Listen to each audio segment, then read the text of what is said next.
Your will lies deep way under the surface, and like a fire needs coal in the furnace. This is your goal that makes it all worth it. This is your why that gives you your purpose. Let's go. Thoughts can keep you down, pushing deep until you drown, or they can keep you up strong, focused on the now. Glass half full, or has it been emptied out? Well, that's all up to you and your mind. Do you doubt anything, everything, not a thing? Make my thoughts work for me. Kepala kru Marc Marquez jawab tegas, tudingan Ducati pilih kasih. Musim ini, sorotan dunia MotoGP tertuju pada satu nama, Marc Marquez. Juara dunia 8 kali itu kembali membuktikan dirinya sebagai sosok yang nyaris tak tersentuh di lintasan. Bergabung dengan tim pabrikan Ducati, Marquez tampil luar biasa dengan meraih 7 kemenangan beruntun, menciptakan jarak yang lebar dari para pesaingnya, termasuk rekan satu tim sekaligus juara bertahan, Francesco Bagnaia.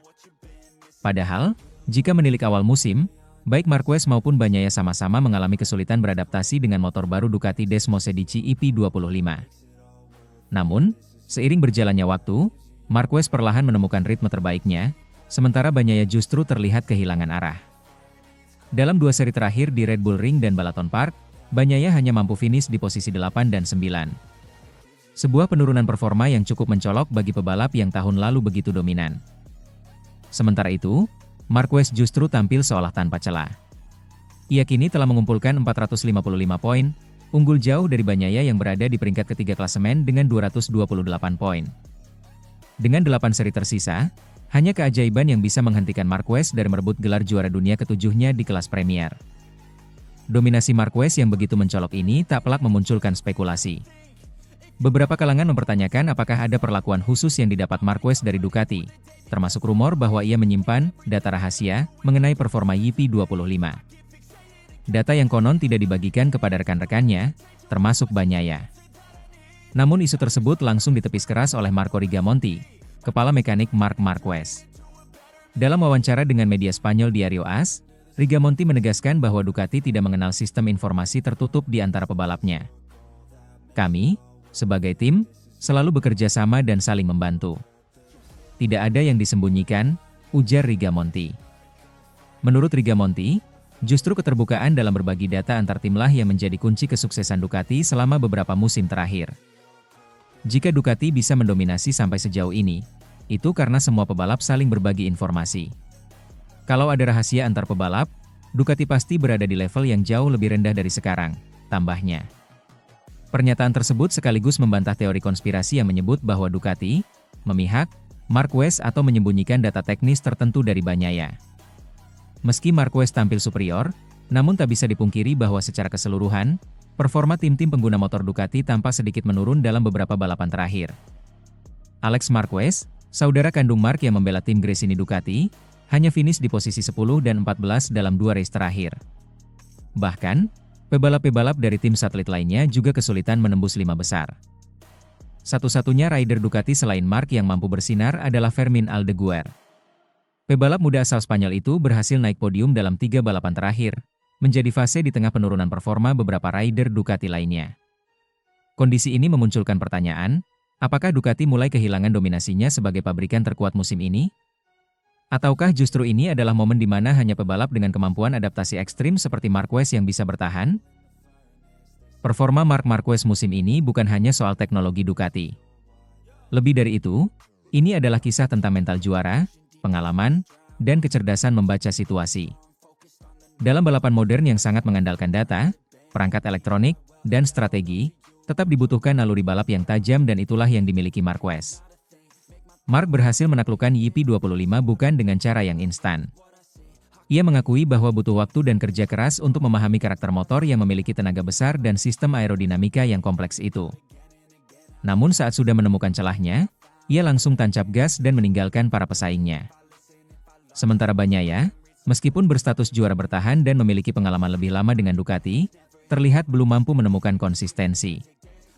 Beberapa pengamat bahkan menyebut bahwa tekanan sebagai juara bertahan justru membebani performanya musim ini. Kepala mekanik Marquez memang menyatakan bahwa semua data terbuka, namun dalam praktiknya, tidak semua pebalap mampu memanfaatkan data tersebut secara maksimal. Setiap pebalap punya gaya balap yang berbeda, cara menginterpretasi data yang berbeda, dan kemampuan adaptasi yang berbeda pula. Dengan kata lain, keterbukaan informasi di dalam garasi Ducati tidak serta-merta membuat semua pebalap tampil setara. Marquez berhasil menerjemahkan data dan feedback teknis menjadi performa nyata di lintasan. Sementara Bagnaia, setidaknya hingga saat ini, masih mencari cara untuk keluar dari periode sulit. Dengan 8 seri tersisa, praktis hanya cedera atau insiden besar yang bisa menggagalkan langkah Marc Marquez meraih gelar dunia. Jika ia mampu mempertahankan performa seperti sekarang, maka ini akan menjadi gelar pertamanya sejak 2019 sekaligus pembuktian bahwa ia masih merupakan salah satu pebalap terbaik sepanjang masa. Ducati mungkin tak sempurna musim ini, tapi selama mereka memiliki Marc Marquez di puncak performa, mereka punya satu kartu as yang sulit dikalahkan. Deep way under the surface, and like a fire needs coal in the furnace. This is your goal that makes it all worth it. This is your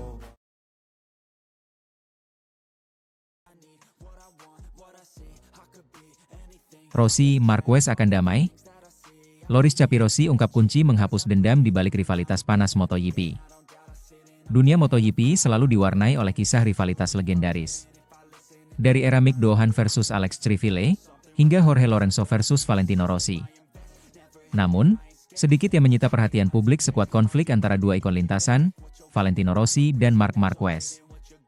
Dendam, kontroversi, drama di lintasan, semuanya berpuncak pada insiden tragis di Sepang 2015, yang membuat hubungan keduanya retak dan tak pernah kembali seperti sedia kala. Namun benarkah permusuhan itu akan abadi? Menurut Loris Capirossi, mantan pembalap MotoGP yang kini menjadi bagian dari Komisi Keselamatan FIM, jawaban atas pertanyaan itu bisa jadi adalah tidak. Dalam sebuah wawancara terbaru, Capirossi menyebut bahwa waktu adalah kunci yang mampu menyembuhkan luka sebesar apapun, bahkan luka yang ditinggalkan oleh rivalitas paling sengit. Loris Capirossi bukan sekadar berspekulasi. Ia bicara dari pengalaman pribadi.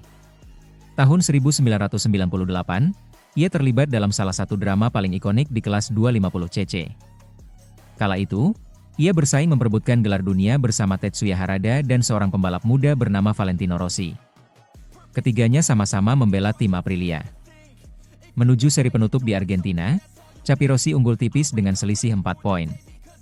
Dalam balapan penuh tekanan, ia sempat memimpin, namun kehilangan posisi di lap terakhir. Harada di depan, Rossi kedua, dan Capirossi ketiga. Di tikungan terakhir, Capirossi mencoba manuver nekat untuk menyalip Harada namun berakhir dengan tabrakan. Harada terjatuh. Capirossi finish kedua, di belakang Rossi, dan cukup untuk merebut gelar juara dunia. Meskipun sempat mendapat sanksi pencabutan poin dari FIM, klasemen akhir tidak berubah. Lewat jalur hukum, Capirossi bahkan berhasil membatalkan sanksi tersebut. Namun drama belum berakhir. Aprilia kecewa berat dengan insiden itu, dan membatalkan kontraknya untuk musim 1999. Lagi-lagi, Capirossi menggugat dan akhirnya memenangkan ganti rugi sebesar 2 juta euro, angka yang fantastis untuk era tersebut. Hubungan Capirossi dan Harada saat itu membeku. Keduanya tidak saling bicara selama bertahun-tahun. Namun kini, di usia 52 tahun, Capirossi mengungkap bahwa hubungannya dengan Harada telah berubah total. Hari ini kami sahabat. Dulu rivalitasnya sangat keras, tapi waktu menyembuhkan semuanya. Saat berhenti balapan, kita bukan lagi musuh, hanya mantan kolega, ujarnya dalam wawancara yang dikutip dari Crash.net. Bagi Capirossi, pengalaman ini jadi pelajaran berharga bahwa rivalitas sekeras apapun tidak selalu harus berakhir dengan kebencian yang kekal. Emosi yang dulu menyala-nyala di lintasan perlahan akan memudar, digantikan oleh kedewasaan dan refleksi.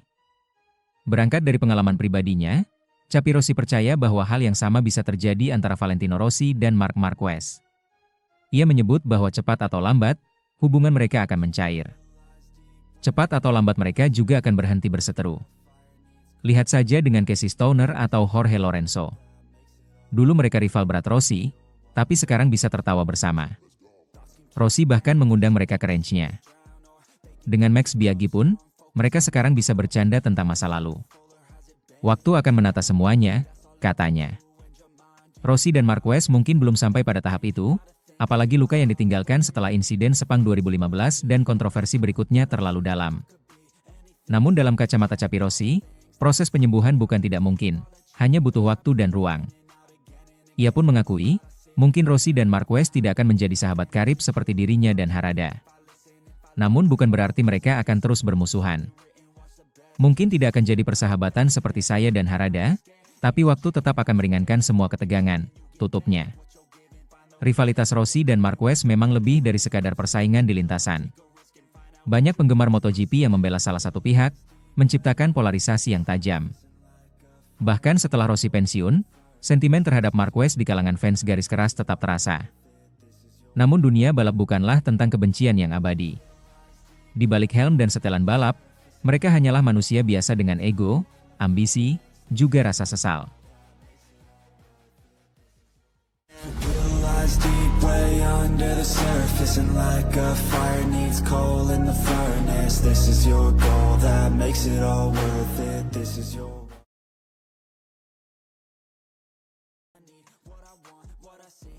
Pablo Nieto, satu-satunya cara hentikan Marquez? Pakai sniper. Marc Marquez, pembalap fenomenal asal Cervera, terus mendominasi kejuaraan MotoGP 2025, menjadikannya sebagai lawan yang sulit untuk dikalahkan. Sebuah kenyataan yang disadari betul oleh tim-tim pesaing, termasuk tim VR46 milik legenda Valentino Rossi.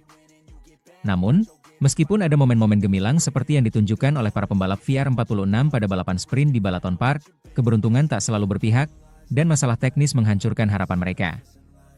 Dalam serangkaian wawancara, manajer tim VR46, Pablo Nieto, dengan jujur mengungkapkan keprihatinannya atas dominasi Marquez yang semakin sulit untuk dihentikan.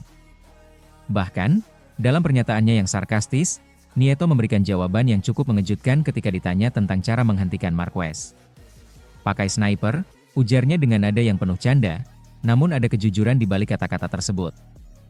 Pada balapan sprint di Balaton Park, tim VR46 tampil luar biasa. Fabio Di Giannantonio dan Franco Morbidelli berhasil finish di posisi kedua dan ketiga, sebuah prestasi yang mengangkat harapan besar bagi tim. Melihat mereka berdua di barisan depan memberi sinyal bahwa tim VR46 memiliki potensi untuk menantang dominasi tim-tim besar seperti Ducati dan Honda. Namun, apa yang tampaknya menjadi awal yang menjanjikan berubah seketika pada hari Minggu. Sesaat sebelum balapan utama, tim menghadapi masalah besar, gangguan pada sistem elektronik motor di Giannantonio. Masalah tersebut datang secara tiba-tiba, mengharuskan Di Gia kembali ke pit untuk mengganti motor dan memulai balapan dari pit lane. Ketika kamu sudah meraih posisi depan dan tampil luar biasa di sprint, rasa frustasi jelas muncul saat masalah teknis merusak momentum. Ini adalah bagian dari olahraga balap motor. Ketika masalah teknis terjadi, tidak ada yang bisa kita lakukan selain menerima kenyataan, ungkap Nieto, meski terdengar jelas ada rasa kecewa di balik kata-katanya.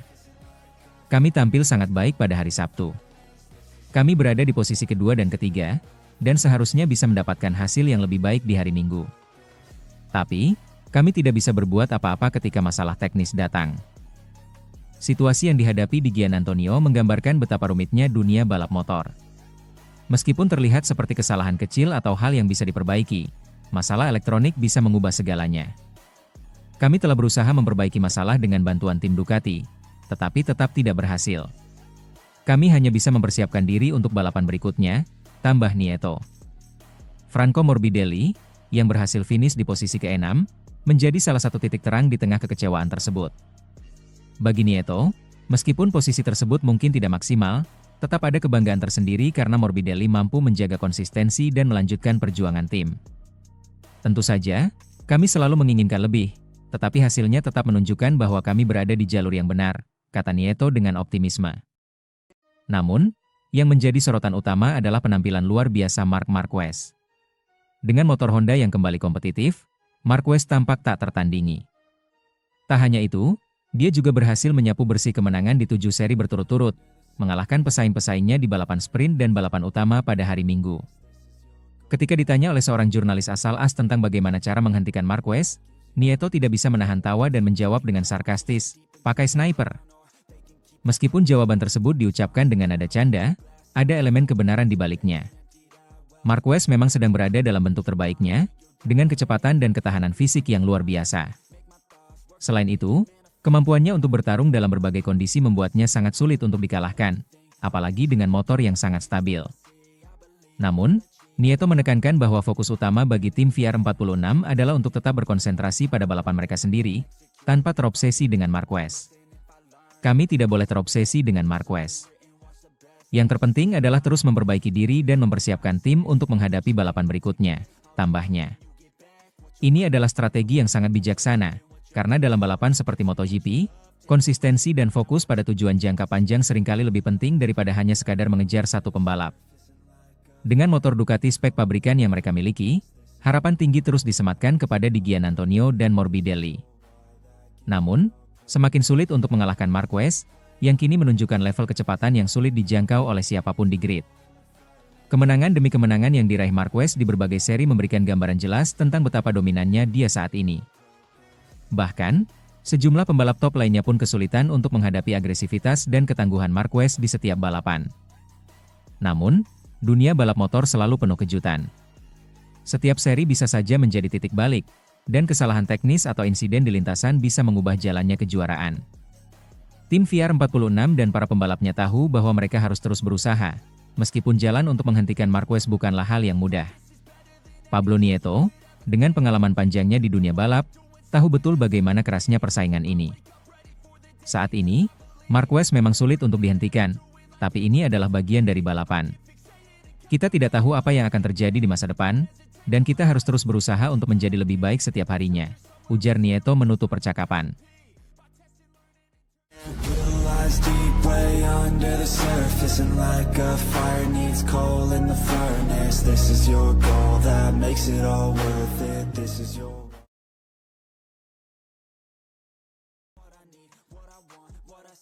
Maksud terselubung Marc Marquez saat tikung murid Rossi di MotoGP Hungaria 2025. Pada ajang MotoGP Hungaria 2025 yang berlangsung di sirkuit Balaton, dunia balap motor menyaksikan pertarungan sengit antara dua pembalap berbakat, Marc Marquez dan Marco Bezzecchi. Namun, di balik aksi tersebut, ada sebuah cerita menarik yang melibatkan taktik, persaingan, dan strategi yang mungkin tak terlihat sekilas oleh para penonton. Pembalap WSBK sekaligus mantan rival Marc Marquez, Andrea Iannone, yang juga seorang mantan pembalap MotoGP, mengungkapkan sebuah klaim mengejutkan bahwa Marquez sebenarnya memiliki maksud terselubung saat menyalip murid Valentino Rossi, Marco Bezzecchi, dalam balapan tersebut. Seperti yang kita ketahui, Marquez dan Bezzecchi sudah lama menjadi perhatian para penggemar MotoGP karena keterampilan mereka di atas lintasan. Baik Marquez dengan julukan The Baby Alien dan Bezzecchi yang merupakan murid Rossi, keduanya sudah membuktikan diri sebagai ancaman serius di setiap balapan. Dalam sesi balapan utama di MotoGP Hungaria 2025, persaingan di antara mereka semakin memanas. Pada awalnya, Bezzecchi tampil solid dan berhasil mempertahankan posisinya meski Marquez terus mendekat di belakang. Momen yang paling menonjol adalah saat Marquez akhirnya berhasil menyalip Bezzecchi dan langsung memimpin balapan. Kemenangan ini menjadi bukti bahwa Marquez kembali berada dalam performa terbaiknya setelah beberapa tahun penuh tantangan. Terlepas dari kemenangan tersebut, sebuah peristiwa menarik terjadi yang disorot oleh Iannone. Menurut Iannone, ada sesuatu yang lebih dari sekadar persaingan biasa antara Marquez dan Bezzecchi. Ada pertarungan yang terjadi, ujar Iannone dengan penuh penekanan. Ada 2 atau 3 aksi manuver yang melibatkan mereka berdua. Momen ini membuat balapan berlangsung sedikit lebih menarik, katanya. Namun, apa yang menjadi sorotan Iannone adalah keputusan Marquez untuk menyalip Bezzecchi pada saat yang tepat. Marquez, yang pada awalnya tampak nyaman berada di posisi kedua, akhirnya mulai bergerak agresif untuk melewati Bezzecchi setelah mengetahui bahwa Pedro Acosta, pembalap Red Bull KTM Factory, semakin mendekat. Menurut Iannone, jika Marquez merasa aman di posisi kedua, mungkin dia tidak akan melakukan aksi menyalip tersebut. Tetapi begitu ia tahu Acosta sedang mengejar, Marquez pun langsung meningkatkan kecepatan dan membuka jarak dengan Bezzecchi. Iannone lebih lanjut menjelaskan bahwa ada taktik yang lebih mendalam di balik setiap manuver Marquez.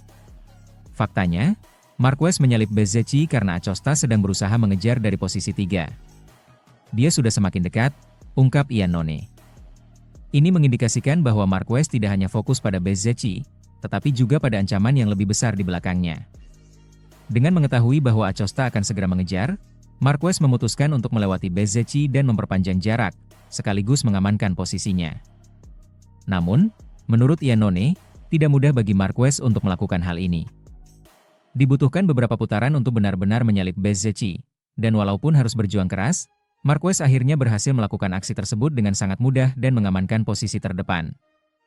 Hal ini menunjukkan betapa terampilnya Marquez dalam membaca situasi dan memanfaatkan kesempatan dengan sempurna. Sementara Marquez meraih kemenangan, Bezzecchi harus puas finish di posisi ketiga setelah disalip oleh Acosta. Namun, ini tidak mengurangi kualitas balapannya, mengingat Bezzecchi adalah salah satu pembalap muda berbakat yang terus menunjukkan potensi besar di MotoGP. Kemenangan Marquez dan peringkat ketiga Bezzecchi menambah daya tarik balapan tersebut, mengingat keduanya berkompetisi dalam atmosfer yang penuh dengan ketegangan dan intrik. Andrea Iannone juga memberikan pujian pada performa Bezzecchi, meskipun dia kalah dari Marquez dan Acosta. Bezzecchi menunjukkan bahwa dia adalah pembalap yang tidak mudah menyerah dan terus berkembang. Meskipun ia harus kalah dari dua pembalap lainnya, posisinya tetap menunjukkan kualitasnya, ujar Iannone. Selain itu, Iannone juga menyebutkan performa luar biasa Jorge Martin yang finish di posisi keempat. Martin, yang baru saja dinobatkan sebagai juara MotoGP 2024, menunjukkan bahwa ia adalah salah satu pembalap yang tidak bisa dipandang sebelah mata. Iannone memuji kemampuan Martin dalam melakukan start yang luar biasa, yang membantunya naik 8 posisi hanya dalam satu lap. Hal paling luar biasa dari Martin adalah startnya, kata Iannone. Dia bisa memperbaiki 8 posisi hanya dalam satu start, itu luar biasa. Martin menunjukkan bahwa kemampuan startnya benar-benar berkelas, dan itu menjadi salah satu kekuatan utamanya. Menurut Iannone, meskipun Martin menghadapi tantangan di sirkuit yang sulit untuk menyalip, ia mampu mengatasi hal tersebut dengan kecepatan dan strategi yang tepat. Iannone juga mengingatkan bahwa meskipun Martin memiliki potensi besar, dia tetap harus menjaga kesederhanaan dan terus membumi, agar tidak terlalu terbawa oleh euforia kemenangan yang bisa mengganggu fokusnya. Deep way under the surface, and like a fire needs coal in the furnace. This is your goal that makes it all worth it. This is your